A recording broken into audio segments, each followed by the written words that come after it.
Hey everybody, Joe here with another LEGO Icons 2025 review. This is set number 10355, Blacktron Renegade. It's made up of 1,151 pieces and measures over 9 centimeters high, 30 centimeters wide and 47 centimeters long, and it is rated for ages 18 and up. Yes, the Blacktron 1 faction is back in full nostalgic force with a remake of one of their most iconic spaceships from 1987. And it is also the perfect follow-up to 2022's Galaxy Explorer set. The Blacktron 1 range was known for its rigid asymmetrical design, modular approach, and that instantly recognizable black and yellow color palette, back when LEGO had stricter design rules for sub-themes. The box follows the expected Icons 18+ look, but with a twist. This time around, the usual gradient has a subtle blue grid that's a cool throwback to the original box design. The yellow really pops against all that black, especially with the awesome logo top left and the greebling strip below. And I like this new icon bottom right that indicates how many people can build this set together. The back of the box gives us a great product shot above, along with a technical line drawing top right. And I love that they show the alternative building models below, along with some of the set's modular play features. The side of the box also showcases some of the removable vessels, and at the top our figures are highlighted very nicely, along with a 1:1 scaled minifigure.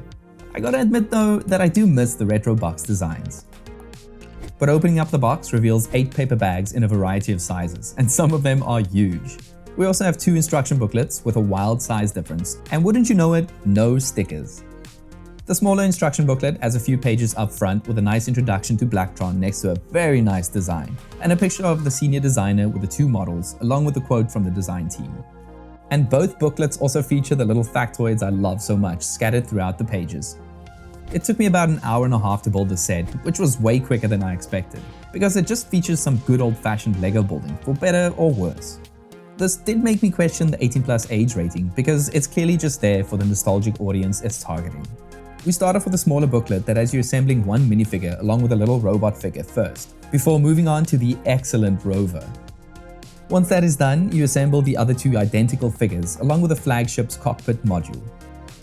We then move on to the bigger booklet that covers the rest of the Renegade ship, starting with a Technic frame for the center module that houses the docking mechanism for the rover. After that, we have a few smaller builds like the 2 engine modules, the ship's sensor module, and the 2 wing-mounted speeders. Really, there's nothing too technical about the assembly, save for the rover's docking mechanism, and it does have a few nice pieces if you are okay with them all being in black. And again, the fact that all the details are printed is awesome.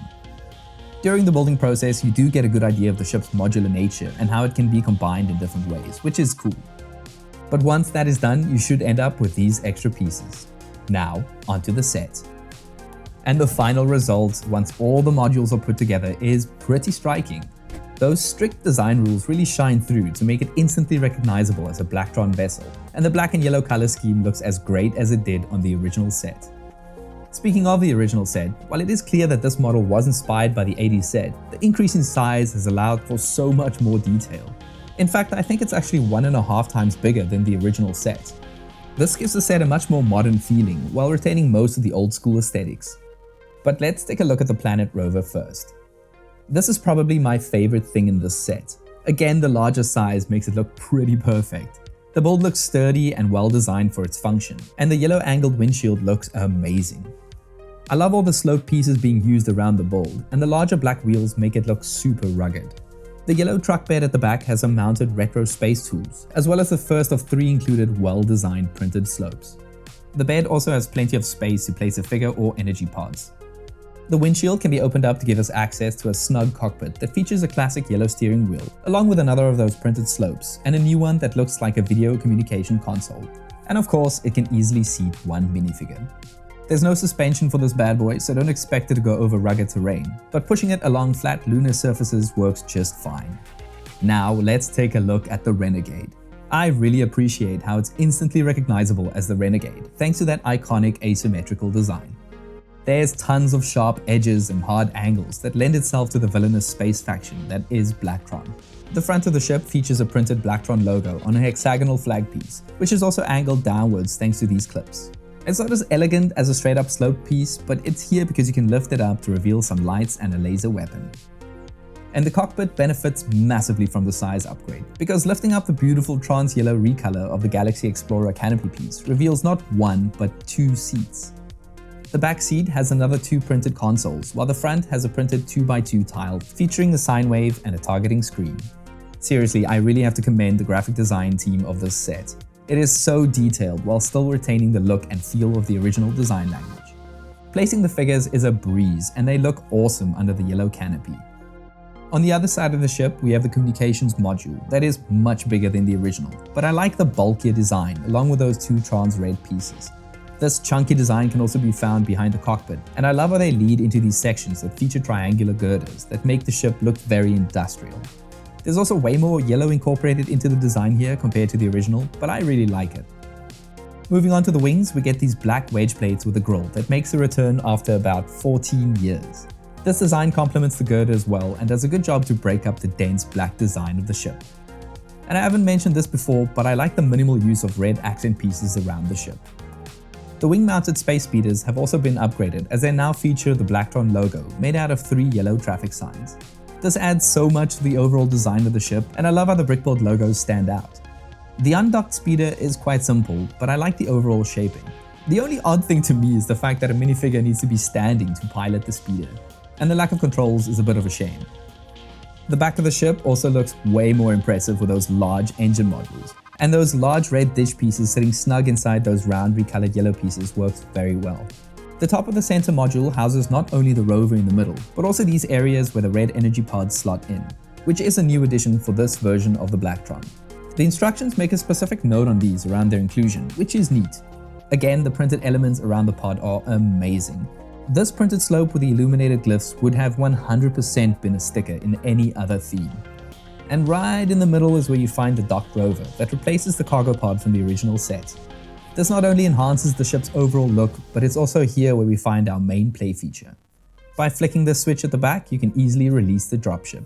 It's so simple, but so much fun, and it works so well. And once the rover is done exploring the planet's surface below, it can be picked up just as easily. You can also just simply land the ship thanks to these 4 large retractable landing gears at the bottom. And if you are wondering if this ship can swoosh, the answer is yes, it swooshes very nicely. Of course, the biggest feature of the original Blacktron 1 theme was the ability to swap out different sections to create your own spin on the sets, and this new version carries that trend into the 21st century. The cockpit module, comms module, and engine modules can easily be detached and reattached to the center frame thanks to all these red clips, and you can swap them around to create your own unique ship. Or better yet, you can create another smaller spaceship by connecting one of the engine modules to the cockpit. And this actually looks pretty cool to me thanks to the retractable winglets. The modular system is a bit limited with what you can do, but personally I'm fine with what we have here. And technically you can fit some modules of the Blacktron Cruiser gift with purchase set onto this flagship model, but it's not using the same exact clipping system, so you would need to play around a bit to modify it. But honestly, I don't really like the way it looks, and I would much rather just treat the smaller vessel as an extension of my fleet. Another very cool thing I need to mention is the option to build an official alternative version of this set that turns the ship into a giant walker, and it even comes with a very cool looking mech sideboard. If you want to see more of this model, please go check out Jang's LEGO reviews, because he does a fantastic job going through the entire completed build. And every villainous faction needs a polar opposite, so here is the Blacktron Renegade alongside the Galaxy Explorer from 2022. So finally we get to the minifigures. We get 3 identical Blacktron 1 minifigures, along with a corrupted support robot. Design-wise, the Blacktron figures look almost identical to the original version, and why not? Because I love the way they look. The back and torso features an updated minimal suit design in all white, and each figure also comes with these black oxygen tanks. The classic black helmet with pitch black visor makes these figures look so mysterious and menacing, and raising that visor reveals an equally menacing, yellow smiley face. According to the instructions, this brick-built robot is a corrupted Blacktron version of the standard support robot issued with a solar power transporter set from 1985. And while the design is nothing to write home about, I do appreciate this little Easter egg. So I may have gone a little easy on this set, because honestly, I am the perfect target for this brand of nostalgia bait. It's not perfect, and some might say design-wise, it's a bit all over the show. But personally, I just love this set. It is very faithful to the original without being a carbon copy, and I appreciate the size upgrade and focus on playability. Value-wise, it also doesn't hurt that there's not a single sticker to be seen in this set, which is something I need to see more of from LEGO, and the inclusion of 3 minifigures is neat. I'm not sure how the set is doing sales-wise, but considering LEGO's hard focus on adult builders, I'm hoping we get more retro-themed remakes like this in the near future. Anyways, let me know what you think of this set, and please consider liking and subscribing to the channel if you like this review and what we do. And as always, thanks for watching.